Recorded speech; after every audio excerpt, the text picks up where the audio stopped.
구약성경 이사야서 3장 1절부터 12절까지 보겠습니다. 잠깐 기도합니다. 사랑하는 하나님, 이 시간에 말씀 묵상할 때 함께 하시고 우리가 아버지의 말씀대로 주의 뜻대로 살 힘을 주시고 또 연약한 것은 가리워 주시고 영광 받아 주시옵소서. 의탁함 예수님의 이름으로 기도하옵나이다. 아멘. 마음을 열어주는 101가지 이야기라고 하는 책에 보면 이 마이클 토마스라고 하는 사람이 자기 생애에서 가장 아름다운 순간이 언제냐 그랬는데 이렇게 써 있습니다. 사업상 너무 바빠가지고 차를 몰고 막 질주를 하는 거예요.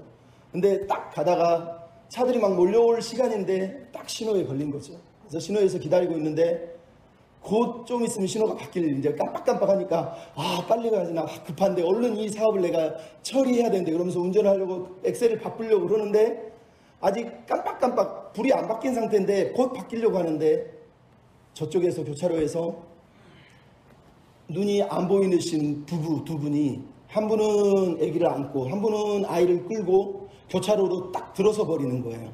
순식간에 교차로를 들어서는데 곧 신호가 딱 바뀌려는 그 순간이 아니라 이제 들어서자마자 딱 바뀌어버린 거죠. 이 마이클 토마스라는 사람이 너무너무 놀래가지고 어떡하지 사람들이 막 빵빵거리고 빨리 비켜, 이 사람들아 뭐 하는 거야, 저리 가, 막 그러니까 너무 걱정이 되는 거예요. 자기도 급한데 사람들도 막 욕할 것 같으니까 어떡하지 그러면 걱정을 하고 있는데 두 부부가 애를 안고 지나가는데도 너무너무 조용한 거예요. 가만히 보니까 모든 차들이 다 그냥 기다리고 이 부부가 지나가리를 기다리고 있는 거예요. 그러더니 그 중에 어떤 사람이 오른쪽으로 이렇게 얘기하는 거예요. 부부가 방향을 잃으니까 오른쪽이라고 가르쳐 준 거죠. 그랬더니 다른 사람들이 또 오른쪽이래요. 그러더니 사람들이 오른쪽 이러는 거예요. 그래서 눈이 안 보이는 부부가 애를 끌고 오른쪽으로 방향을 잡아서 길을 딱 건너자마자 모든 사람들이 박수를 치면서 와 이러더라는 거예요. 자기는 세상이 다 바빠서 미쳐서 남들 배려도 않고 사는 줄 알았는데 모든 사람들이 그 두 부부, 눈이 앞이 먼 그 두 부부를 응원하면서 그 길 하나 건너는 것을 배려하고 있더라는 거죠. 참 감사한 이야기 아닙니까? 우리가 아는 이솝 우화에는 이와 정반대의 이야기가 있어요. 여우와 신포도 혹시 아시나요? 여우가 담장 너머로 너무너무 맛있는 포도가 보입니다. 아무리 띄어서 먹으려고 해도 안 닿습니다. 나중엔 지쳐서 포기를 하는데 마침 지나가던 동물 친구들이 오 맛있겠다 그러고 자기처럼 따먹으려고 그러니까 여우가 한마디 합니다. 야, 저거 포도 너무 쉬워서 못 먹어 이럽니다. 남들도 못 먹게 하네, 자기가 못 가지니까. 근데 독일의 한 학자인 에리 캐스트너라고 하는 사람이 이 이야기를 변형을 해가지고 우리 시대에 맞게 다시 바꿨어요. 내용을 보면 여우가 마침내 포도를 딱 땄습니다. 동물 친구들이 와 잘했다 박수를 쳐줍니다. 근데 여우가 딱 먹어보니까 너무 신 거예요. 근데 친구들이 응원해주고 지켜보고 있는데 이걸 시다고 말하지를 못해요. 그래서 계속 먹으면서 오 맛있어 하면서 계속 먹는 거예요. 그러다가 너무 쉬어가지고 나중에 위궤양으로 죽습니다. 그럼 두 이야기는 똑같은 얘기를 하고 있어요. 내가 못 먹을 바에 남들도 못 먹는 거예요. 내가 먹었는데 남들한테 과시하고 싶은데 그게 허무하다는 거를 보여주면 싫으니까 계속 신포도가 자기를 죽이는데도 따서 먹고 있다는 거예요. 얼마나 비참합니까? 여러분은 어떤 인생을 살고 싶습니까? 남을 돌아보고 누군가에게 배려를 해주는 삶입니까? 아니면 계속 자기만을 바라보고 남들에게 과시하기 위해서 하냐 이거죠. 달라스 윌라드라고 하는 하나님의 모략을 쓴 신학자가 있는데 돌아가셨어요. 근데 그분이 현대 기독교인을 가르쳐 뭐라 그러냐, 무늬신앙, 껍데기신앙, 광고문신앙 이렇게 얘기했습니다. 이 시대의 교회를 다니는 사람들이 광고문처럼 산다는 거예요. 남들에게 보여주기 위해서 산다는 거예요. 내 신앙이 옳고 그른 거를 하나님 앞에서 판단받는 게 아니라 사람들 앞에서 판단받고 싶다는 거예요. 오 당신 복 받았네, 오 당신 잘 됐네, 당신 축복 받았네, 이 소리를 듣기 위해서 남들 앞에 인정받기 위해서 신앙생활을 하고 있다는 거예요. 그게 껍데기라는 거예요. 그게 문이라는 거예요. 그게 광고라는 거예요. 여러분, 하나님을 믿는 사람들이 남을 배려하고 남을 돌아보는 거하고 남의 시선을 의식해서 자꾸 자기를 드러내고 과시하는 거는 전혀 다른 얘기예요. 여러분은 어떤 삶을 살고 싶습니까? 또 어떤 게 더 가치 있을까요? 당연히 누군가를 배려하고 누군가를 섬기는 거 아니겠습니까? 여러분, 오늘 본문 이사야 2장 넘어서 3장의 이야기는 우리 인생이 정말로 가치 있으려면 어떻게 살아야 될까? 이런 얘기를 하고 있어요. 그럼 이미 우리는 이사야 2장 22절에 뭐라고 되어 있습니까? 너희는 인생을 의지하지 마라. 그 호흡은 코에 있나니 새말 가치가 없느니라 그랬다는 거예요. 돌려서 얘기하면 우리 인생이 가치 있어지려면 인생을 의지하는 거 말고 다른 것이 필요하다는 거예요. 그 이야기를 이제 3장 1절부터 들려주고 있습니다. 여러분, 우리 인생이 정말로 가치 있으려면 어떻게 해야 될까요? 답은 인생을 의지하지 말라고 그랬으니까 거꾸로 돌려서 그러면 얘기해야 되겠죠. 따라서 합시다. 하나님을 우선순위에 둡시다. 우선순위를 하나님께 두는 것, 그게 우리 인생을 가치 있게 만드는 거라는 거예요. 여러분, 오늘 보면 1절은 뭐라고 그럽니까? 보라! 이러면서 선언을 하고 있어요. 여러분, 지금 이스라엘을 향한, 예루살렘과 유다를 향한 심판의 메시지가 3장에 또 등장을 하고 있는데 첫 마디가 보라는 거예요. 1장도 그랬고 2장도 그랬고 3장도 똑같아요. 하나님이 보는 눈으로 세상을 좀 쳐다보라는 거예요. 하나님이 어떤 시각으로 우리 인생을 보고 있는지 보라는 거예요. 보라! 그러면서 1절부터 3절까지 나오는 내용이 뭡니까? 너희들이 무엇을 의지하고 있는지. 내가 2장 22절에서 인생을 의지하지 말라고 그랬는데 너희들은 지금 여전히 인생을 의지하고 있다는 거예요. 그러면서 그들이 의지하고 있는 그 인생을 내려놓지 않으면 그 모든 걸 다 뺏어버리겠다고 하나님이 오늘 본문에 말씀을 하고 있는 거예요. 하나님의 요청이 뭡니까? 모든 인간적인 자원을 다 내려놓기를 원하는 거예요. 1.1핵이라도 남기지 말고 내 힘으로 내 노력으로 살려고 하는 걸 다 내려놓으라는 거예요. 근데 오늘 보면 현실이 뭡니까? 2절, 1절, 2절. 1절에는 무려 4번이나 등장하는 단어가 있어요. 의지하다, 의뢰하다, 의지하다, 의지하다. 여러분, 이 의지하다, 의뢰하다라고 하는 이 단어들은 히브리어로는 동사, 명사가 쓰였지만 똑같은 단어예요. 말 그대로 내가 어떤 거를 기댈 수 있는 어떤 기둥 같은 거, 막대기 같은 거, 지팡이 같은 거, 어른들이 지팡이 지는 것처럼 그걸 말하는 거예요. 하나님께서 너희들이 지금 기대고 있는 지팡이 같은 그 의지하는 모든 걸 다 뺏어버리겠다고 얘기하는 거예요. 4번이 쓰였다는 건 성경에서 4번은 언제나 세상 숫자예요. 세상 숫자란 말은 동서남북처럼 모든 거를 다 통합할 때 쓰이는 횟수가 4번이에요. 그러니까 하나님은 지금 여러 가지 종류를 말하고 있지만 사실은 너희가 의지하는 세상의 모든 것들 내가 다 제거해 버리겠다라고 말씀하고 있는 거예요. 근데 그 첫마디가 뭐라고요? 모든 양식과 모든 물이라고 1절에 얘기하고 있다는 거예요. 여러분, 우리가 물을 먹고 양식을 먹는 게 뭐가 잘못됐냐고 여러분 따지겠지만 오늘 성경이 하는 말은 그 얘기가 아니에요. 그들은 오직 모든 양식과 모든 물처럼 먹고 사는 것에 목숨을 걸었다고 얘기하는 거예요.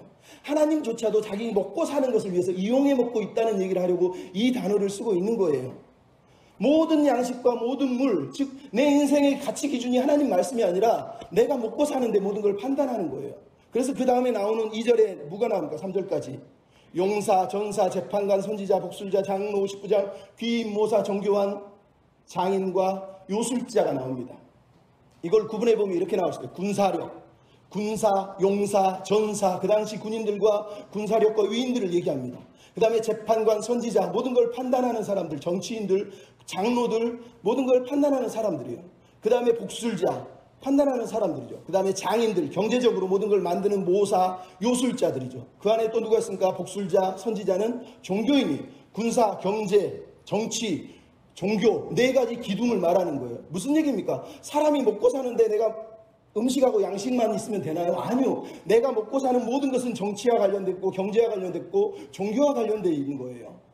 그래서 지금 말하는 거예요. 모든 정치, 종교, 경제 그리고 군사력까지 그 모든 기둥들 네가 먹고 살기 위해서 기대고 있는 것들 내가 다 없애버리겠다고 말하는 거예요. 그럼 지금 하나님이 하시고 싶은 말씀이 바로 여기 있는 거예요. 하나님은 인생을 의지하지 말라고 그러는데 너희들이 여전히 나를 의지하는 게 아니라 세상을 의지하고 있으니 내가 너희 걸 다 뺏어버리겠다고 말하는 거예요. 여러분, 이때가 바로 우시야 왕 시대라는 걸 지난주에도 말씀드렸습니다. 우시야 시대는 하나님의 은혜로 잠깐 동안 이스라엘이 군사적으로, 경제적으로, 종교적으로, 정치적으로 왕성하던 시절이에요. 그러니까 그들이 볼 때는 엄청난 부가, 군사력이, 경제력이, 정치력이 막 나오고 있는 거예요. 우리식으로 말하면 당신 최고다, 당신이 대통령이다 이런 거예요. 근데 하나님은 틀렸다고 말하는 거예요. 그걸 가지고 신앙을 판단하다니 니네들은 이방인이라고 말하는 거예요. 여러분, 하나님이 얼마나 아팠으면 우시야에게 잠깐 동안 우시야 시대에 부어준 부흥기는 하나님 주신 은혜지 자기들의 능력으로 자기들의 노력으로 된 게 아니에요. 근데 이 사람들은 지금 뭘 의지하고 있어요? 이 모든 게 자기들의 능력으로 됐다고 믿어요. 정치도 우리가 잘해서, 종교도 우리가 잘해서, 군사도 우리가 잘해서, 교육도 우리가 잘해서, 다 자기가 잘해서 그래서 우리가 이만큼 먹을 게 됐고 이만큼 먹고 살게 됐다라고 자기들이 스스로 만족해버린다는 거예요. 그니 그 틈에 하나님이 들어갈 길이 있습니까? 없다는 거예요. 그래서 하나님께서 이 모든 것을 다 제거해버리겠다고 오늘 본문에 말씀을 하고 있는 거예요. 여러분, 우리가 의지하는 걸 하나님이 제거해버리면 무슨 일이 벌어질까요? 3절부터 7절에 그 내용이 나와 있어요. 3절부터 7절, 특히 4절부터 보면 4절부터 7절, 특히 4절, 5절에 나오는 내용이 뭔지 아세요? 하나님이 너희가 떠받던 기둥, 그 중에서 가장 중요한 기둥이 정치, 종교, 군사, 경제, 이 네 가지 기둥의 지도자들을 싹 없애버리겠다고 말합니다. 그랬더니 4절에 무슨 일이 벌어집니까? 소년들이 고관이 되고 아이들이 다스리고 백성이 학대하고 잔해하고 아이가 노인을 비천한 자와 존귀한 자를 교만하게 여긴다는 거예요. 이게 무슨 얘기입니까? 여러분, 하나님을 의지하는 인생, 이 이야기는 하나님이 장차 그렇게 하실 것이라는 얘기지만 사실은 이미 시작되고 있다는 것을 말씀드리는 거예요. 왜? 하나님을 의지하지 않는다는 건 결국 인간이 자기가 아이인데 하나님 없이 살 수 없는, 부모 없이 살 수 없는 아이들인데도 불구하고 자기 힘으로 산다고 애들 장난하듯이 종교, 정치, 군사, 교육으로 종교로 끌고 가고 있는 모습을 말하는 거하고 똑같은 거라는 거예요. 그랬더니 무슨 일이 벌어졌습니까? 첫째, 무능의 시대가 됐어요. 아이와 소년이 다스린다는 게 무슨 말입니까? 여러분, 우시야가 죽자마자 아들인 나이도 어린 요담이 왕이 됩니다. 나중에 히스기야가 죽자 히스기야의 아들인 므낫세라고 하는 가장 악독한 악질이 태어나서 왕이 됩니다. 말 그대로 애들이 장난하고 있는 거예요. 트럼프처럼 장난질하는 거하고 똑같다는 거예요. 무능의 시대라는 거예요. 그 다음에 뭐가 나와요? 무자비의 시대예요. 백성이 백성을 학대하고 이웃을 잔해한다는 거예요.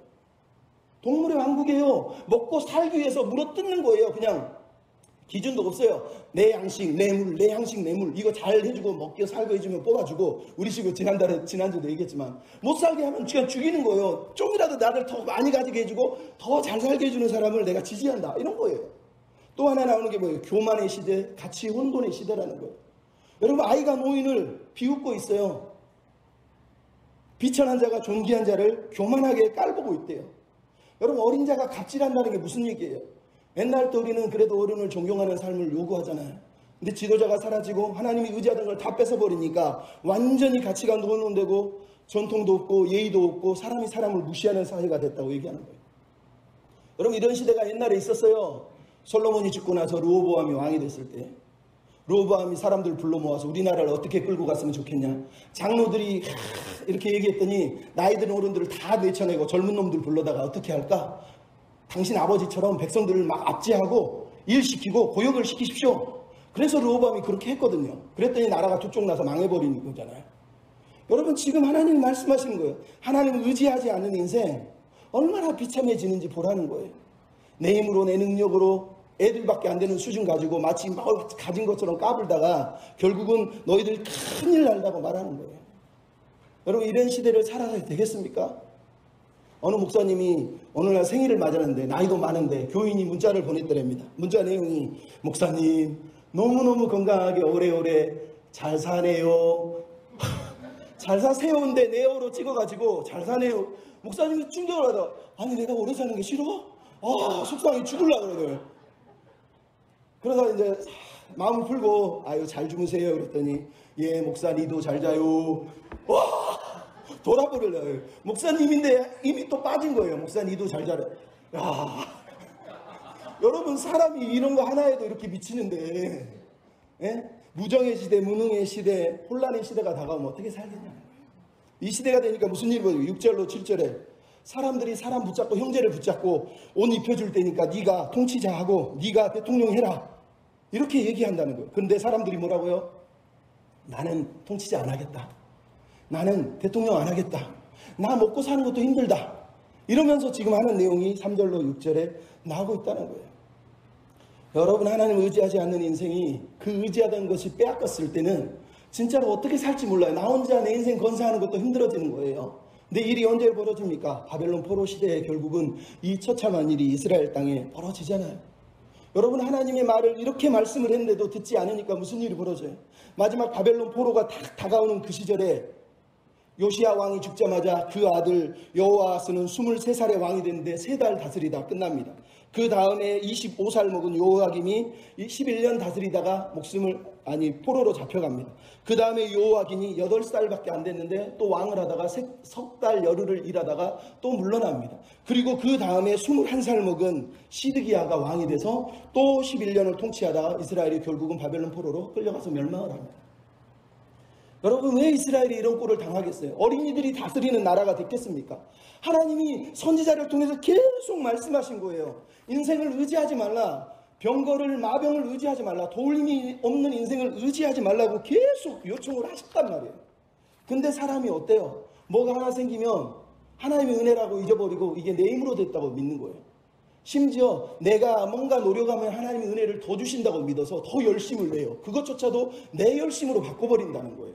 감사사는 열심이 아니에요. 야, 기도하니까 이만큼 주네? 더 기도하면 더 주겠네? 헌금하니까 주네? 더 헌금하면 더 주겠네? 다 자기 욕심이지 그게 무슨 하나님의 뜻이냐고요. 지금 오늘 성경이 하는 말이 그거예요. 오늘 성경의 내용은 모든 것을 다 내려놓으라는 거예요. 결국은 인간의 차원, 인간의 자원, 내 힘으로 내 노력으로 우리가 누리겠다고 말할 수 있고 내가 얻었다고 할 수 있는 것들을 다 내려놓기를 하나님이 요청하고 있다는 거예요. 이것을 다른 말로 얘기하면 우선순위를 분명히 하라는 거예요. 여러분, 하나님이 음식 먹는 거, 물 먹는 거 싫어하십니까? 야, 너 물 먹지 말고 죽어 그러십니까?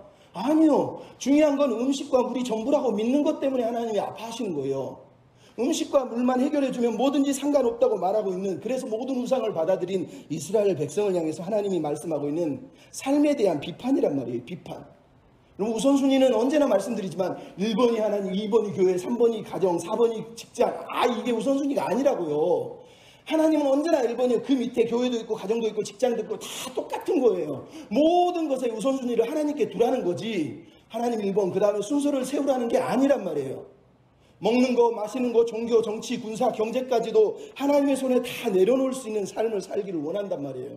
그게 하나님의 마음이에요. 계속 예수 믿는데도 먹고 사는 일에 목숨을 걸면 하나님이 기뻐하실까요? 저는 아니라고 생각합니다.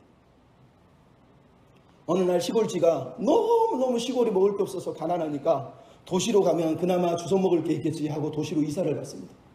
이사를 가서 이 지가 도시에서 이제 살려고 하는데 첫날 밤을 보내야 되는데 갑자기 저쪽에서 고양이가 와 달려드는, 얼마나 놀랐는지 막 쥐구멍을 찾다가 들어갔어요.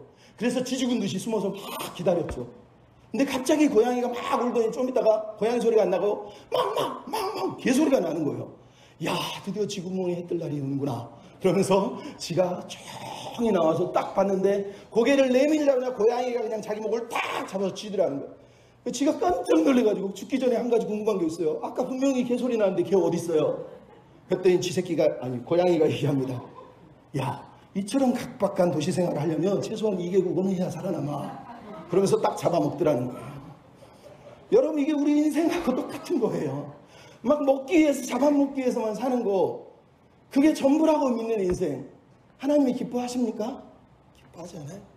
지난주도 말씀드리지만 기독교인이 세상을 판단하는 기준은 말씀이지 나 먹고 살고 잘 살게 해주는 게 아니에요. 그랬으면 하나님은 그런 사람 세우지, 하나님이 기대하는 백성, 선지자, 왕 세우지 않아요. 왜? 여러분, 신명기 17장에 왕의 명령이 나와. 왕을 세울 때 어떻게 하라고 그래요? 왕은 병마를 많이 두지 말고, 병거도 많이 두지 말고, 은금도 많이 가지지 말고, 항상 옆에 제사장을 두고 말씀을 읽혀주고 그 말씀대로 사는 게 왕을 세운 이유라고 말하는 거예요. 여러분, 기독교인이 사회에서 하나님의 백성답게 사는 길은 은금도 아니고 병거도 아니고 군사도 아니고 경제도 아니에요. 하나님 말씀이에요. 내가 하나님 말씀을 옆에 두고 내가 하나님의 사람으로 살아가는 게 중요한 거지, 나도 개떡까지 살면서 저기다 대고 손가락치고 옆에 해봤자 아무 의미가 없어요. 하나님은 그렇게 열심히 막 부자 되고 부흥하던 우시야 시대, 사울 시대, 그리고 오물이라고 하는 그 왕조 시대, 아합의 시대, 하나님이 그들을 향해서 악한 인간들이라고 저주하고 그들을 멸망시킨 거란 말이에요.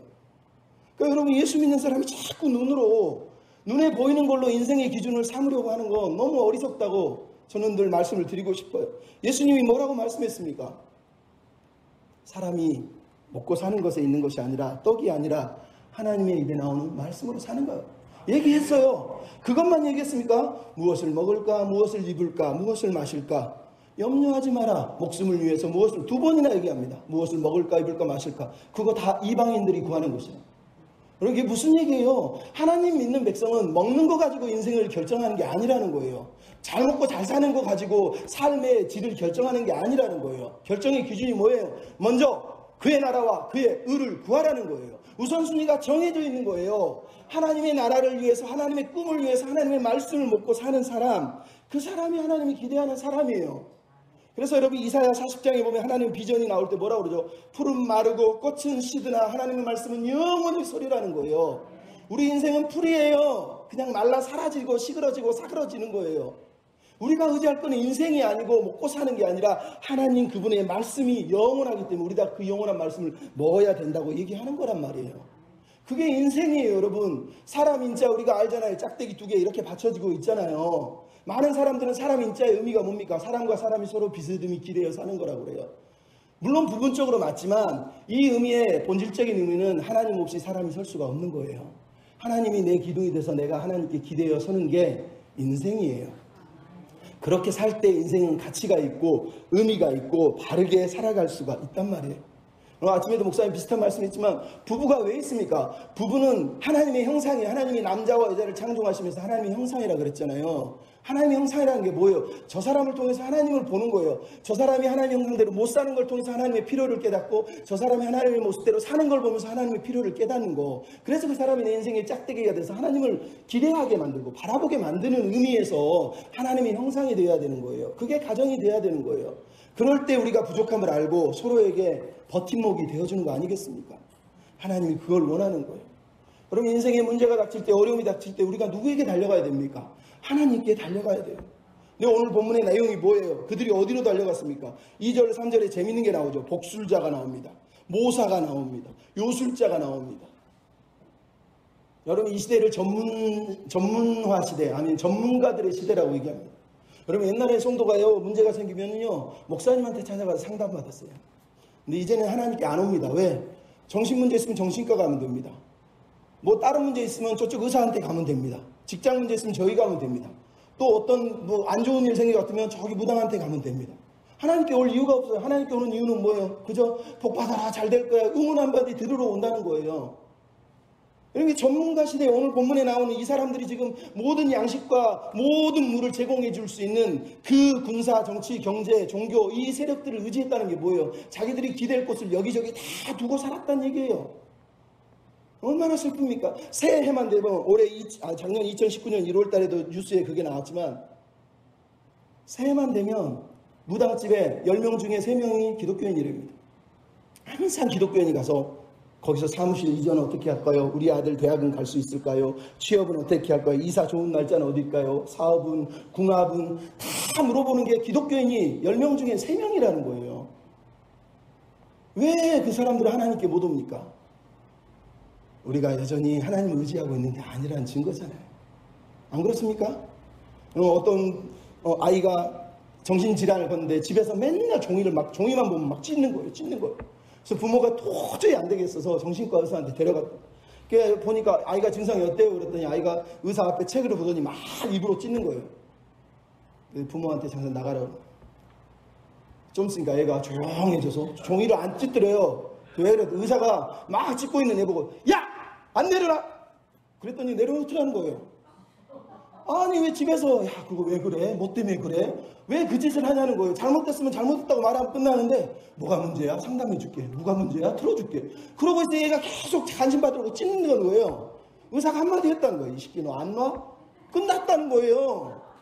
아니 하나님께 돌아오는 게 그거예요. 뭐 저기 찾아다니면서 어떻게 할까요? 하나님께 오면 너 틀렸어. 죄야. 끝나는 거예요. 이스라엘 백성이 하나님 의지하지 않으니까 지금 이 모양 이 꼴이 되는 거 아닙니까? 여러분 하나님 의지하는 건 하나님께 인생의 문제들 모든 삶의 영역들을 다 맡길 수 있어야 돼요. 교회에서 예배 드릴 때만 하나님 의지하고 사업할 때는 내 마음대로 하고 공부할 때는 내 마음대로 하고 사람 만날 때는 내 마음대로 만나고 그게 무슨 신앙인이라는 모든 영역에서 하나님 1번이 되도록 하나님께 물어보는 삶이 신앙의 삶이라는 거예요. 여러분 오늘 본문 이사야가 우리에게 들려주는 게 그거 아닙니까? 모사 오늘 본문에 나온 3절에 나온 모사가 뭐예요? 결국은 이사야 9장에 나오죠. 한 아이가 우리에게 태어났으니 그는 기묘자라 모사라. 그가 진짜 상담가고 그가 진짜 우리의 위로자고 그가 진짜 우리의 변호사라고 성경이 말하는 거예요. 예수님께 와서 예수님께 물어보는 거예요. 예수님이 그래서 뭐라고? 성령은 또 다른 보혜사 파라클리스, 옆에서 도와주고 상담해주고 위로해주는, 즉 예수님이 변호사였고 예수님이 상담가였고 예수님이 치료자였다는 얘기를 하는 거예요. 우리의 치료자, 우리의 상담가는 예수님 한 분이면 돼요. 모든 해답은 거기에 다 해결되는 거예요. 그래서 하나님께 돌아와서 하나님께 물어보면 된단 말이에요. 두 번째로 여러분 우리에게 필요한 게 뭡니까? 따라서 합시다. 지혜로운 청지기가 됩시다. 예, 여러분 가치 있는 삶을 사는 방법은 내가 청지기라는 것을 잊지 않는 거예요. 내가 청지기라는 걸 잊지 않는 거예요. 오늘 본문에서 하나님이 9절부터 12절을 보면 백성들을, 이스라엘을 심판하겠다고 얘기합니다. 심판의 이유가 뭐가 나옵니까? 11절 12절에 악인은 화가 있으리니 내 백성을 학대하고 내 백성이여 인도자들이 너희를 유혹하여 다닐 길을 어지럽혔느니라는 거예요. 왜 그들이 지금 심판을 받아야 됩니까? 하나님 백성, 하나님 두 번이나 내 백성이여 내 백성이여. 하나님 백성인데 인도자들이 뭘 했다고요? 그들을 유혹해서 하나님이 원하는 길로 못 다니게 어지럽혔다는 거예요. 길이 정해져 있는데 그 길을 못 가게 막았다고 얘기하고 있는 거예요. 그래서 하나님이 그들을 심판하겠다고 얘기하는 거예요. 그래서 심판을 어떻게 합니까? 13절로 15절에 내가 변론하리니 일어나서 너희를 신문하리라 그러면서 그 나라의 장로들, 고관들을 불러다 놓고 신문하는 장면이 13절, 14절, 15절에 나와요. 15절의 내용이 뭡니까? 너희가 어찌하여 내 백성을 짓밟고 가난한 자의 얼굴에 맷돌질을 했냐는 거예요. 그럼 이게 무슨 말입니까? 하나님이 그들을 리더로 세워준 이유는 백성을 섬기고 백성의 포도원을 지켜주고 그들을 보호하는 게 목적인데 뭐 했다고요? 포도원을 빼앗고 가난한 자의 얼굴에 맷돌질을 했다는 게, 맷돌질을 했다는 게 무슨 얘기입니까? 경멸하고 멸시하고 무시하고 인생을 저주스럽게 만들었다는 거예요. 내가 고개를 드는 게 창피할 정도로 느끼게끔 가난한 자에게 모욕을 줬다는 거예요. 여러분 이렇게 사람을 무시하면서 혼자 배 떵떵 부르면서 나는 양식이 있고 나는 물이 있네, 나는 복받았네, 이렇게 사는 것들에 대해서 하나님이 분노하시고 있는 거예요. 분노하시고 있는 거랍니다. 왜 너희를 지도자 세웠는지 아느냐? 그 얘기를 지금 하고 있는 겁니다. 왜 세웠습니까? 이미 알잖아요. 이사야 1장에도 나와요. 1장 9절, 10절, 21절, 22절, 23절, 26절. 뭐가 나옵니까? 너희가 소돔과 고무라와 같은 사람들이 되었다라고 얘기하는 게 나오는 거예요. 왜? 이스라엘 백성들이 지금 하는 일이 뭡니까? 소돔과 고무라하고 똑같은 일을 하고 있다고 하나님이 지금 분노하고 있는 거 아닙니까? 소돔과 고무라처럼 사람들께를 빼앗고 살인하고 죽이려고 한다는 거예요. 그래서 이사야 1장에도 심판받는 사람이 누굽니까? 소돔의 관원들아, 고관들아, 재판관들아, 모사들아. 1장에 다 언급했던 이름들이 여기 다시 등장하고 있는 이유가 바로 여기 있단 말이에요. 왜 이스라엘이 심판을 받느냐? 자기 지위, 자기에게 허락한 자리에서 맡겨진 사명을 감당하지 못했다는 거예요. 그래서 9절이 뭐랍니까? 너희가 죄를 숨길 수 없다는, 얼굴을 보면 얼굴에 안색이 붉어졌다는 얘기는 불리하게 증거되는 거, 얼굴에 그냥 죄 지은 게 드러났다는, 하나님께 고개도 못 들고 나가 죄 지은 거 맞아 하고 얼굴이 얘기해 준다는 거예요. 뿐만 아니라 그들의 죄를 말해주고 숨기지 못하면 소돔 같다고 얘기하잖아요. 그냥 소돔 사람처럼 뻔뻔하게 나 죄 졌어 그러면서 당당하게 산다는 거예요. 나아가서 그들의 영혼에 해가 있으니 재앙을 자초했다는 거예요. 무슨 얘기인지 아시겠습니까? 죄를 짓고 있으면서도 얼굴로 그냥 막 죄 짓고 살면서도 너무 뻔뻔하다는 거예요. 소돔 사람처럼 마치 롯을 만나가고 야, 네 딸들 내놔 한 것처럼 너무 뻔뻔하게 죄를 짓고 있으면서 하나님 앞에 너무 당당하다는 거예요. 그래서 하나님께서 이들을 멸망시키겠다고 말씀을 하는 거예요. 여러분, 예수님은 그래서 항상 지도자에게 뭐를 요구하셔? 소경된 지도자가 되지 말라는 거예요. 소경이 되면 안 돼요. 소경이 소경을 인도하는 것처럼 어리석은 일이 어디 있습니까? 힘든 거예요. 소경이 어떻게 길을 인도하냐고요. 마태복음 23장에 보면 예수님이 뭐라 그럽니까? 이 외식하는 바리새인들아, 그러고 끝나나요? 이 맹인된 인도자들아, 소경된 인도자들아, 소경된 인도자들아, 소경들아, 무려 4번이나 그들을 향해서 소경이라고 얘기해요. 왜 소경인 줄 아세요? 이들이 사람에게 보이고자 높은 곳에 올라가서 칭찬받기 위해서 회칠한 무덤처럼 밖으로만 보이려고 겉은 깨끗한 대접처럼만 살려고 했다는 거예요. 여러분 말 그대로 무늬만 광고문 신앙을 하고 있었다는 거예요. 사람한테 보이려고 겉으로는 막 엄청나게 열심히 냈는데 하나님 볼 때는 소경이에요. 소경이 소경을 인도하겠다고 지금 앞에서 걸어가는 꼴이라고 하나님이 말씀하고 있는 거예요. 여러분 우리에게 필요한 게 바로 이거예요. 하나님은 언제나 마음이 낮은 자에게 있어요. 가난한 사람에게 있는 거예요. 내 백성이 가난한데 그 포도원을 빼앗고 얼굴에 맷돌질을 하다니 지금 하나님이 진노하시는 이유가 어디 있습니까? 하나님이 고아와 가부들의 하나님이시라는 걸 잊으면 안 되는 거예요. 나에게 돈을 주고 나에게 지위를 주는 건 섬기라고 준 거지 쓰라고 준 게 아니에요. 자꾸 내가 누려야 된다고 말하는데 기독교는 그렇게 사는 거 아닙니다. 좀 죄송하지만 저는 그렇게 믿습니다. 뭐 쓰든 말든 상관없지만 하나님은 절대 그렇게 요구하지 않습니다. 하나님 우리가 청지기라는 걸 잊지 말기를 원하세요. 청지기는 맡겨준 걸로 하나님이 허락한 일을 감당하라고 맡겨주신 거예요. 맡겨주신 거. 안 그렇습니까? 여러분 프랑스의 극작가 중에 이오네스크라고 하는 분이 소설을 희곡을 하나 썼는데 제목이 의자들이에요. 의자들에는 주인공이 노부부가 2명이 나옵니다. 그리고 사람이 등장할 때마다 사람이 등장하지 않고 의자만 딱 등장합니다. 두 부부가 손님이 오면 어서 오십시오. 그리고 의자를 갖다 놓으면 사람은 안 앉고 의자만 그 자리에 덩그러니 계속 놓여있는 게 이 희곡의 의미예요. 무슨 얘기냐? 거기에 있는 건 자리지 거기에 앉는 사람이 특별하지 않다는 거예요. 그냥 그 자리에 앉았기 때문에 그 일을 하는 거지 그 자리에서 떠나면 그거는 자리고 사람은 사람이라는 거예요. 모든 사람은 똑같은 거고 자리에 특별하게 맡은 임무 때문에 앉혀놓은 거지 그 자리에 앉아서 내가 특별한 게 아니라는 거예요. 그걸 잊어버리지 말라는 거예요. 사람들이 자꾸 자리에 앉기 위해서 내가 자격이 필요하고 뭔가를 해야 된다고 생각을 합니다. 내가 그 자리에 앉으면 마치 내가 남들보다 더 대단하고 더 능력 많고 뭔가 많이 누리는 사람이라고 착각을 한다는 거예요. 자리는 나에게 맡겨진 일 때문에 거기 잠깐 앉는 거예요. 그냥 의자가 다 똑같은 것처럼 사람도 그 자리에 앉았을 때만 잠깐 그 일 때문에 다른 거지 우리는 똑같은 피조물 똑같은 하나님의 청지기라는 걸 잊지 말라라고 이 얘기를 하고 있는 거라는 거예요. 여러분 우리가 그 마음을 잊어버리면 안 됩니다. 청지기가 돼야 돼요. 여러분 우리가 아는 알버트 슈바이처라고 하는 사람이 맥주 감사절이라고 하는 절기에 하나님의 말씀을 받습니다. 여러분 이 알버트 슈바이처는 목사 아들로 태어나서 목사니까 남들보다 좀 잘 먹었어요. 어느 날 친구를 만나서 싸웠는데 친구 위에 올라타서 친구를 주먹으로 때렸더니 친구가 울면서 내가 너처럼 고깃밥 먹었으면 널 죽였어 이러더라고요. 충격을 받았어요. 자기는 혼자 잘 살고 남들 다 그렇게 고깃밥 먹고 사는 줄 알았는데 고깃밥도 못 먹고 사는 애들이 천지라는 걸 깨달은 거예요. 어느 날은 또 좀 지나서 아버지랑 손잡고 공원을 지나가다 보니까 공원에가 큰 흑인 동상이 하나 있어서 아버지 저 흑인 동상이 뭐예요? 그랬더니 저 사람은 가봉에 사는 아프리카 가봉 사람인데 너무너무 가난하고 불쌍한 사람들이야. 그 사람을 잊지 말라고 세워놓은 거야. 그리고 나서 슈바이처가 마음에 다짐을 합니다. 내가 어떻게 살 거야 하나님. 그러다 24세가 되는 어느 날 맥주 감사절이 성경은 추수 77절이지만 오순절이에요. 오순절은 이스라엘 백성들에게는 언제나 시내산에서 하나님이 말씀을 주신 날이라는 뜻이에요. 성령이 50일 날 강림하신 것은 말씀을 주려고 강림했다는 의미예요.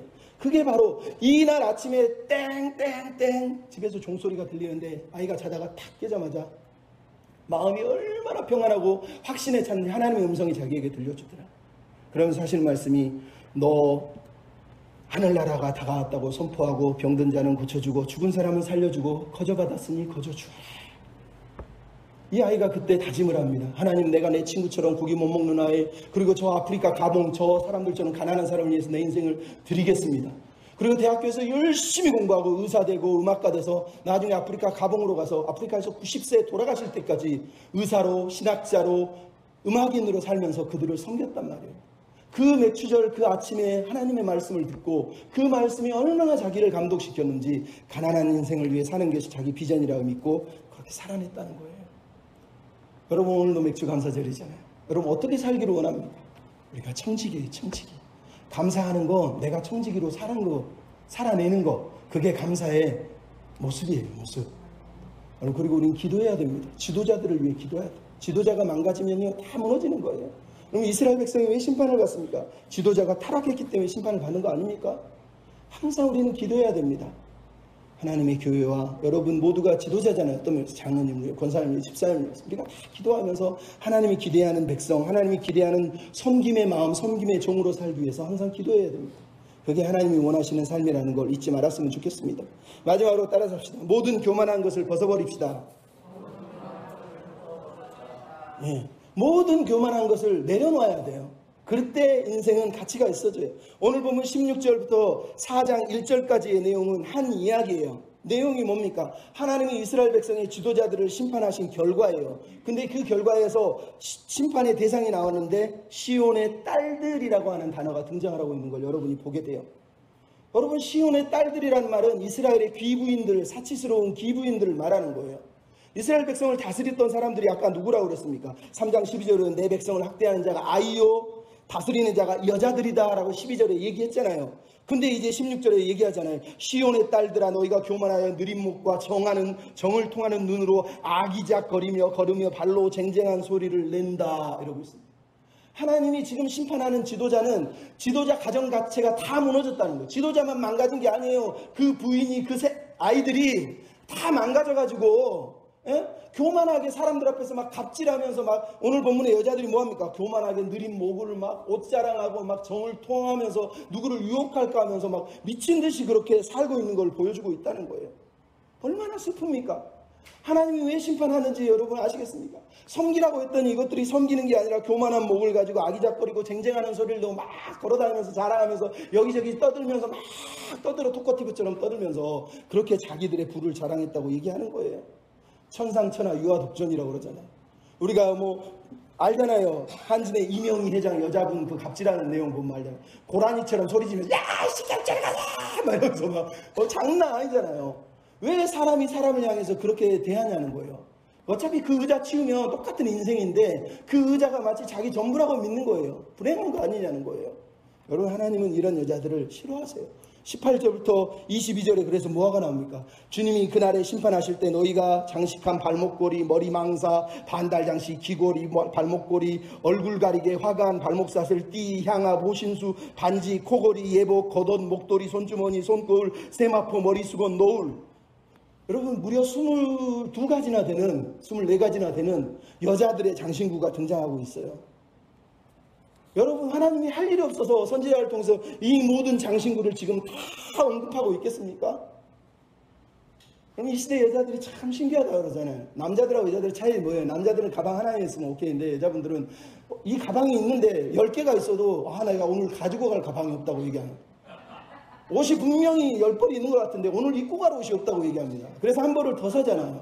남자들은 그냥 똑같은 거 입어도 상관없는데 그럼 오늘 본문에 나온 게 이것이 얼마니, 이거니 구찌, 이거니 뭐 베르샤체, 이거니 뭐 루이비통 하면서 지금 이 이스라엘 여자들이 들고 다니는 게 명품족이 돼가지고 막 자랑하면서 누가 이 호사를 누리냐고요. 이 여자들이 누리고 있는 거예요. 주신 부를 가지고 섬기는 게 아니라 저기 필리핀의 이멜다 여사처럼 집에다가 막 온갖 신발에다가 막 가방에다가 쟁여놓고 막 100개, 1000개씩 사놓고도 매일 가방을 사드리는 거예요.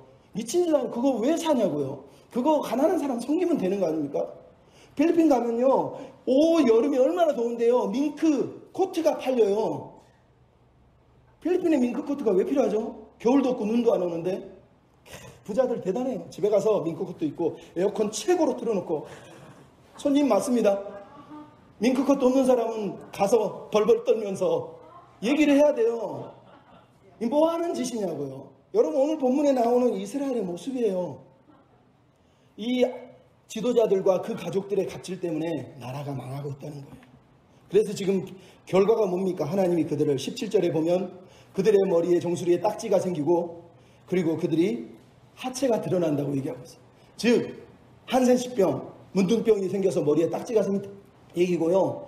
하체가 드러난다는 건 옷을 다 벗겨서 노예로 끌려가는 걸 얘기하는 거예요. 근데 24절에 또 나오죠. 그때에 너희가 썩은 냄새가 향기를 대신하고 노끈이 띠를 대신하고 대머리가 머리를 대신하고 굵은 베옷이 수치스러운 흔적이 너희를 대신할 거라고 얘기하고 있는 거예요. 여러분 이 말은 다 하나는 장례식이에요. 너희들은 죽었다는 거예요.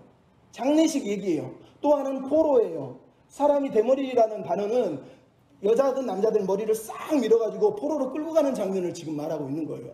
그러니까 말 그대로 포로로 끌려가서 수치스러운 삶, 그리고 굵은 베옷을 입었다는 게 뭐예요? 누가 죽었을 때 엉엉 우는 거예요. 그러니까 이 내용들은 전부가 뭐예요? 너희들은 죽었다는 거예요. 너희들은 썩은 냄새가 난다. 그 화려한 것들이 다 썩은 걸로 변했다는 얘기를 하고 있는 거예요. 왜 하나님이 이 엄청난 목록들을 다 나열하겠습니까? 여자들한테 주시는 경고예요? 아니요. 우리 인생에서 우리가 그렇게 붙들고 있는 교만의 찌꺼기들이 있다는 거예요. 하나씩 다 하나씩 붙들고 있는 게 있어요. 저도 있고 여러분도 있고. 그거 하나하나 하나님이 다 내려놓기를 원하는 거예요. 근데 우리는 이건 괜찮겠지. 에이 귀걸이는 괜찮지. 그죠? 에이 루이비통인데. 하나님은 내려놓기를 원하신다는 거예요.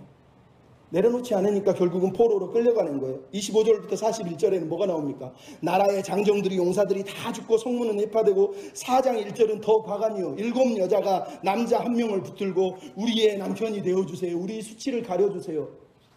여러분, 자기 부 명예를 의지하고 살았던 그 성읍이 무너지고 남편이 죽어버리고 포로로 끌려가서 혼자 남은 여자가, 남자가 다 죽어버리니까 남자가 너무 귀해서 7명의 여자들이 우리 집에서 이름만 빌려 기둥서방 해달라는 거예요. 여러분, 이게 좋은 얘기입니까? 엄청난 수치를 말하는 거예요. 남자가 없어가지고 기대하던 걸 하나님이 다 뺏어버린 거예요. 남편 뺏었지, 성읍 뺏었지, 농장 뺏었지, 목걸이 뺏었어요. 귀걸이, 옷걸이 다 벗겨가지고 빈 옷으로 하체까지 드러내면서 쫓겨나는 걸 우리가 보게 된다는 거예요. 여러분, 성경이 우리에게 던지는 말씀이에요.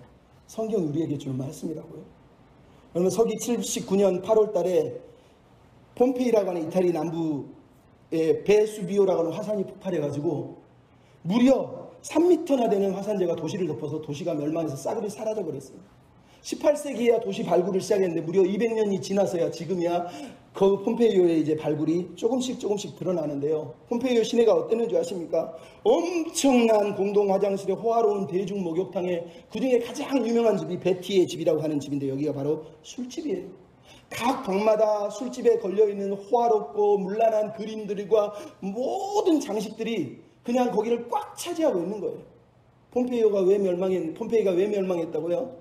화산재 때문에요? 맞아요. 하지만 쾌락과 도덕적인 문란함과 향락함 때문에, 그 인간의 욕심 때문에 결국은 폼페이가 멸망했다는 거예요. 여러분, 우리가 섬길 줄 모르고 왜 나를 부르셨는지 모르고 교만하게 살면 멸망할 수밖에 없어요. 인간의 언제가 뭐예요? 교만입니다. 교만이 뭐예요? 하나님처럼 되려고 한 거예요. 하나님 없어도 내 힘으로 살 수 있다고 믿는 거예요. 그게 인간의 자원이라고 지난주에도 말했습니다. 인간의 자원으로 살려고 내 힘으로 내 노력으로 살 수 있다고 믿기 때문에 하나님을 의지하지 않는 거란 말이에요. 그 교만함 때문에 이스라엘 지금 지도자들이 망하고 있고 이스라엘 사람들이 망하고 있는 거예요. 우리도 교만 때문에 망하는 거예요. 그래서 교만은 패망의 선봉이라는, 넘어짐의 앞잡이라는 거예요. 여러분의 선봉장이 예수님이 안 되고 교만이 되면 되겠습니까? 안 된단 말이죠. 잠언 31장에 누가 나옵니까? 현숙한 여인들이 나와요. 여러분, 현숙한 여인이 되기를 위해 기도하고 신실한 청지기 지도자들이 되기 위해서 우리가 기도해야 돼요. 베드로전서에 베드로가 뭐라고 하죠? 너희는 단장할 때 머리를 꾸미고 금을 차고 아름다운 옷을 입으며 외모로 하지 말고 단장할 때는 마음에 숨은 사람으로 온유하고 안전된 심령으로 하나님 앞에서 값지게 살아라 얘기합니다. 하나님은 우리 금을 기뻐하신 게 아니라 내 마음의 온유함, 하나님은 내 옷을 기뻐하는 게 아니라 내 마음의 숨은 영혼의 안정함, 하나님 안에서 그 편안함, 감사함을 가장 값지게 여기신다는 거예요. 근데 우리가 여전히 하나님을 믿는데도 이 예루살렘의 기부인들처럼 막 귀걸이, 목걸이에 루이비통에 막 좋은 거 막 차고 다니면서 내 인생은 복받았어. 이게 하나님이 기뻐하실 일이냐는 거예요. 성경의 말씀을 들어야 됩니다. 어떤 분이 어려서부터 교회에서 야, 하나님은 살아계셔 믿지 않았어요. 그러다가 공부를 자랑은 아닌데 우연히 대기업에 들어가서 3년 동안 대기업에서 돈을 많이 벌었어요. 근데 대기업 생활하니까 맨날 똑같은 루틴이 싫었어요. 그래서 어느 날은 자기 주변의 친구들 중에 잘 나가는 애들을 붙잡고 야, 나 부자가 되고 싶고 잘 살고 싶은데 어떻게 하면 좋겠니? 그랬더니 너 마담할래? 그러더니 그래, 마담하지. 마담하면 돈 많이 버는. 그럼 이제 사람이 마담을 합니다. 그리고 강남에 들어가서 마담을 하면서 거기서 돈을 긁어 모으는데 깡패를 만났는데 남자가 너무 멋있으니까 눈이 맞아서 깡패의 도움으로 처음엔 새끼 마담하다가 2년 후에는 자기 마담이 되고, 그리고 나서 2년 후에는 결혼을 해서 깡패랑 삽니다. 돈도 모으고 막 행복할 줄 알았는데 믿었던 남편이 자꾸 거짓말을 하고 바람을 피워요. 그래서 남편하고 깨어지면서 가정이 무너집니다. 그리고 매일 술을 먹고 도박을 하고 그러면서 살아요. 그러다가 어느 날은 너무 억울해서 수중한 배가를 먹고 죽으려고 죽었는데 못 죽었어요. 그러다가 빚이 너무 많으니까 미국으로 도망갔는데, 한국에서 도박빚이 많아서 미국 가면 괜찮을 때 미국은 세상에 공개적으로 도박을 하네. 카지노가 막 넘쳐나네. 거기서 도박을 못 끊어요. 그래서 결국은 다시 한국으로 돌아왔는데 또 바를 하고, 그리고 템프로라고 하는 강남에서 잘 나가는 마담이 돼서 또 다시 마담 생활을 해요. 살 수가 없죠. 근데 살아요. 근데 어느 날 자기 큰오빠가 교회 다니는데 야, 우리 교회 수련회 하는데 너 그냥 한번 놀러 오라고. 교회도 뭐가 아무 신경 없고 그냥 오빠 보고 싶어서 갔는데, 설교하는데 여기 목사님이 하나는 천국, 하나는 지옥, 하나는 세상, 세 가지 오늘 그려놓더래요. 아무 기억이 안 돼. 그것만 기억나요. 나는 가봤자 지옥 가겠지? 이 생각이 계속 머리에 맴돌다라는 거예요. 근데도 안 돌아오는데 어느 날 갑자기 유명한 연예인, 아마 최진실 씨 같은데 유명한 연예인이 자살을 하는 걸 보고 이 사람이 기겁을 합니다. 아니, 삶이 저렇게 엄청난 연예인이 죽는다면 세상에 인생의 의미는 뭐가 있을까? 나는 왜 살아야 되지? 무엇을 위해 살아야 되지? 고민을 하는 거예요. 그러면서 결국은 내 삶으로는 내 인생의 의미가 없구나.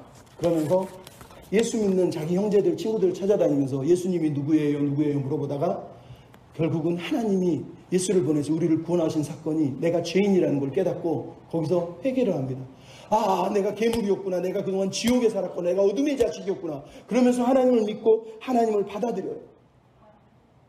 그럼 그 엄청난 부, 명예, 돈, 쾌락 다 누려도 자기 영혼에 만족이 없는 이 사람이 하나님을 만나서 그 모든 과거를 내려놓는데 너무 행복하다는 거예요. 너무 행복하다는 거예요. 그래서 지금 길거리를 돌아다니면서 하나님을 증거하는 사람으로 살고 있어요. 멋지지 않습니까? 여러분, 우리가 무엇을 의지해야 됩니까? 무엇을 신뢰해야 됩니까? 무엇을 위해 살아야 됩니까? 오늘 본문은 너무 명확하게 딱 한 구절로 결론을 내놨어요. 3장 12절이지만 3장 12절에 뭐라고 했어요? 우리에게 다닐 길이 있다라고 얘기했지만 8절에 보면 뭐가 나옵니까? 예루살렘이 멸망하고 유다가 멸망한 이유는 그들의 언어와 행위가 여호와를 거역하고 영광의 눈을 범하였기 때문이라는 거예요. 10절은 뭐라고요? 의인은 그 행위로 복을 받는다는 거예요. 똑같은 얘기예요. 정해져 있다는, 우리는 우리가 걸어갈 길이 있는 거예요. 세상 길이 아니라 다닐 길이 있어요. 그 길을 걸어가는 사람이 의인이에요. 그 의인들이 하는 삶은 언어로, 행위로 하나님을 거역하지 않고 하나님의 영광을 위해 사는 사람들이라는 얘기를 하고 있는 거예요. 매일의 삶을 살 때 하나님이 원하시는 길을 걸어가고 하나님이 기대하시는 언어와 행위를 하면서 하나님의 영광을 가리지 않는 것, 하나님의 영광을 빼앗지 않는 것, 하나님의 영광의 눈을 범하지 않는 것, 그게 하나님이 우리를 부르신 삶이라고 말씀하고 있는 거예요. 여러분, 우리가 어떻게 살아야 됩니까? 아까도 말씀드렸지만 인생은 서로 기대지 않으면 못 살아요. 우리 이진관 씨가 옛날에 부른 노래 인생은 미완성 아시잖아요. 맨 마지막에 뭐라 그럽니까? 우리는 그리다 쓰다 많은 편지, 그리다 많은 그림, 그죠? 그리고 우리는 나그네고 우리는 아무것도 아니다. 우리에게 필요한 건 사람아 우린 서로 타향인 걸, 나그네인 걸, 외로운 가슴끼리 사슴처럼 기대고 살자. 기대고 살자. 여러분, 사슴이 얼마나 초롱초롱한 눈을 가졌습니까? 사슴처럼 순수한 눈으로 하나님께 기대고 서로에게 기대는 게 하나님 우리에게 원하시는 삶이에요. 정현종이라고 하는 분이 81세에 마지막으로 최근에 시집을 하나 냈는데 제목이 비스듬히예요. 비스듬히가 뭔 말이냐? 기대다는 뜻이에요. 그분이 이렇게 시를 썼어요. 생명은 그래요. 어디에 기대지 않으면 살아갈 수가 있나요? 공기에 기대고 서 있는 나무 좀 보세요. 우리는 기대는 데가 많은데 기대는 게 맑기도 하고 흐리기도 하니 우리 또한 맑기도 하고 흐리기도 하지요. 비스듬히 다른 비스듬히를 바치고 있는 여러분, 이렇게 썼어요. 이게 무슨 말이에요? 이분이 이걸 이렇게 해석했어요. 우리는 세상을 살면서 기대지 않으면 살 수 없는데 기댈 때마다 우리에게는 어떤 수줍음 속에서 그렇게 한다면 그게 비스듬히 행사하는 기대임일 것이다. 비스듬하다는 건 마음의 넓이와 높이를 아울러 가는 움직임이고 모든 관계와 모든 결정을 비스듬하게 하는 것이 바로 기대기다. 이렇게 표현을 했어요. 여러분, 이게 무슨 말인지 아시겠습니까? 어렵죠? 쉽게 얘기하면 그렇습니다. 여러분, 기댄다는 건 내가 수줍은 사람이라는 거예요. 내가 겸손해야 된다는 거예요. 누구한테 내가 기댈 수 있습니까? 내가 겸손하지 않으면 기댈 수가 없어요. 우리가 누구한테 기대는 행위는 어떤 수줍은 행위라는 거예요. 수줍은 행위. 여러분, 사람이 사람에게 기댈 때 수줍음 없이 기댈 수 있습니까? 내가 잘났는데? 하나님께 기대는 것도 마찬가지. 우리가 하나님께 기댈 때 수줍음이 없고 겸손함이 없으면 하나님께 기댈 수 있나요? 아니요. 결국은 얘기하는 거예요. 하나님을 믿는 사람들은 하나님께 기대해야 돼요. 그분에게 기대어서 수줍음 가운데 하나님 나 기대도 되죠? 연애하듯이. 그러면 하나님 어깨를 빌려주시는 거예요. 다 기대서. 그 기대음을 받는 자유함으로 그 기대임 받은 은혜로 서로에게 기대임이 되어주는 거예요. 서로에게 어깨가 되어주는 거예요. 그게 하나님 우리에게 요구하시는 삶이에요. 안 그렇습니까? 그럼 좀 길어졌지만 마지막 얘기 딱 하나만 하고 마치겠습니다. 목사님 부인 중에 한근영이라고 하는 사모님이 계셔요. 근데 남편이 어느 날 병이 걸렸는데 소무근육통이 걸렸어. 소무근육통이 뭔지 아시죠? 힘이 쪽 빠져가지고 아무것도 못해요. 부목사 생활을 하는데 목사들이 이 목사님이 병이 뭔지를 모르니까 목사가 왜 이렇게 무능해? 왜 이렇게 힘이 없어? 왜 이렇게 게을러? 이분은 힘이 빠지면 일을 못하는데 목사님은 이 사람이 왜 그런지를 모르고 일 안 하는 거 가지고 계속 지적을 하는 거예요. 그러다 이분이 소무중립도 때문에 결국은 일을 못하고 쓰러져서 있는데 어느 날 누워있는데 하나님이 야 너 개척해라 그래서 누워있는 사람이 개척을 시작을 했네요. 근데 이 부인이 누워있는 남편을 몇 년을 섬기는데 사모님이 너무 힘이 드는 거예요. 그래서 어느 날 욥처럼 짜증을 한번 탁 냈는데 마음이 너무 아파. 내가 욥의 아내처럼 이렇게밖에 못 사나? 그러면서 시장 가서 남편을 위해서 국을 끓이고 배추를 사는데 시장의 아주머니가 그러더래. 이거 무농약이야. 무농약이야. 웃기고 있네. 배추에 구멍이 뻥뻥뻥 뚫렸는데요. 그러니까 무농약이지. 에이 거짓말하지 마세요. 그걸 사가지고 와가지고 집에서 국을 끓이려고 씻는데 달팽이가 하나 뚝 떨어져. 또 씻는데 달팽이가 뚝 떨어져. 이거 진짜 무농약이네? 우와 너무 좋다 이러면서 그거를 씻는데 갑자기 하나님이 야 너도 진짜 내 딸이야. 걱정하지 마 이러더라는 거예요. 그 말을 듣고 감격을 해가지고 하나님 죄송해요. 여보 내가 하나님 딸이래. 우리가 진짜래. 이랬다는 거예요. 근데 얼마 안 있다가 큰아들이 정신장애를 겪거든요. 불안증을 걸어요. 그래서 학교에서 수업도 못하고 공부도 못하는 일이 벌어져요. 이 여자분이 얼마나 화가 나겠어요. 남편은 쓰러져 있지 목회는 하지만 교회는 하지만 주일날만 간신히 일어나니까 큰아들은 정신분열 비슷한 게 있으니까 어찌 할 수가 없고 하나님 왜 내 인생을 이렇게 힘들게 합니까? 내 인생의 보호자를 다 뺏어가면 어때요? 내 남편도 뺏어가고 큰아들도 뺏어가고 내 인생의 보호자는 없네요. 내 인생의 보호자는 없네요. 그때 하나님이 울고 있는 이 여인에게 그렇게 얘기했어요. 예, 나는 너를 단 한순간도 눈에서 뗀 적이 없다. 나는 너를 단 한 번도 내 손에서 놓은 적이 없다. 난 너를 사랑한다. 진짜 사랑해. 그럼 그 음성을 듣고 사모님이 얼마나 감격했는지 하나님 감사해요 감사해요 그랬더니 하나님이 야 이제 일어나서 밥 먹어라. 여러분 이게 사람의 소리든 마음의 소리든 하나님의 마음이에요. 밥 먹고 힘내라는 거예요. 그래서 일어나서 밥을 먹는데 처음에는 힘든데 한 두세 깔을 먹는데 그때부터 힘이 나서 막 먹으면서 하나님 고마워요 감사해요 이러면서 하루 종일 찬양을 했대요. 근데 목사님이 쓰러져 있는데 주일날 설교를 하는데 성도들이 목사가 병들었는데 예배를 드리니까 얼마나 마음이 미안해. 그러니까 자기 여동생이 같이 예배를 드는데 여동생이 붙잡고 얘 미안해 우리 남편이 너무 아파서 속으로는 우리가 무능해서 미안해 이런 얘기를 한 거예요.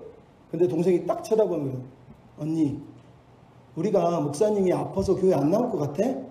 우리가 교회에 오는 이유는 목사님이 아파서 그런 거야. 목사님처럼 아픈 분들이 버텨주니까 우리같이 아픈 사람들이 와서 예배드릴 이유가 생기는 거야. 목사님들이 다 나와버리면 우리처럼 아픈 사람은 어떻게 예배드리냐고. 형부가 아프니까 우리가 여기서 예배하는 거야. 우리 전도하는 이유가 다른 사람들이 아픈 사람들이 오는 이유가 뭐야. 아픈 목사님 보면서 용기를 얻고 희망을 얻는 거야. 그렇게 얘기하더라는 거야. 여러분 우리가 그런 사람이 돼야 되는 거예요. 막 잘된 것 뭐 얻은 것 응답 받은 것만 자랑하면요. 아픈 사람 연약한 사람 힘든 사람 기대를 언덕이 없고 어깨가 없어요. 하지만 우리가 좀 실패해도 넘어져도 힘들어도 그냥 믿음으로 버티고 감사하면요. 아 저렇게 살아도 행복할 수 있구나. 저렇게 살아도 괜찮네. 그러면서 살 수 있는 거 아닙니까? 그래서 우리 어깨 한 번씩 빌려주고 힘들어 하나님 어깨에 기대. 그래서 하나님께 또 몰려드리고 같이 기대면서 그렇게 살면 하나님 기뻐하시지 않겠냐는 거예요. 여러분 행복하지 않습니까? 여러분 옆에 이렇게 생각해 보십시오. 하나님이 계시지 않나요? 언제든지 필요하면 하나님 괜찮아. 그러고 끝나는 거 아닙니까? 한 번씩 딱 고개 돌려주시면 끝나는 거 아니냐고요. 우리 인생이 화려하지 않아도 정결하게 살 수 있고요. 힘든 날이 있지만 주 뜻대로 살면 행복할 수 있습니다. 우리 찬양 같이 부르고 기도하고 마쳤으면 좋겠습니다. 화려하지 않아도 화려하지 않아도 정결하게 사는 삶 가진 것이 적어도 감사하며 사는 삶 내게 주신 작은 일 나눠주며 사는 삶 이것이 나의 삶의 행복이라오. 눈물 날 일 많지만 눈물 날 일 많지만 기도할 수 있는 억울한 일 많지만 억울한 일만 주를 위해 찾는 비록 짧은 작은 주 뜻대로 사는 것 이것이 나의 삶의 행복이 자, 이것이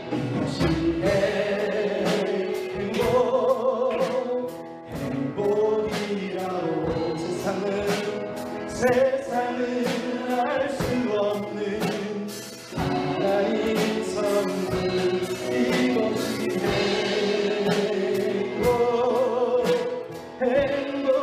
행복이라고 하나님의 자녀로 살아가는 것 이것이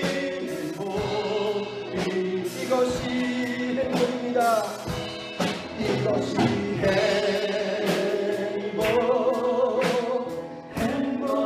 행복이라고 세상은 알 수 없는 하나님 선물 이것이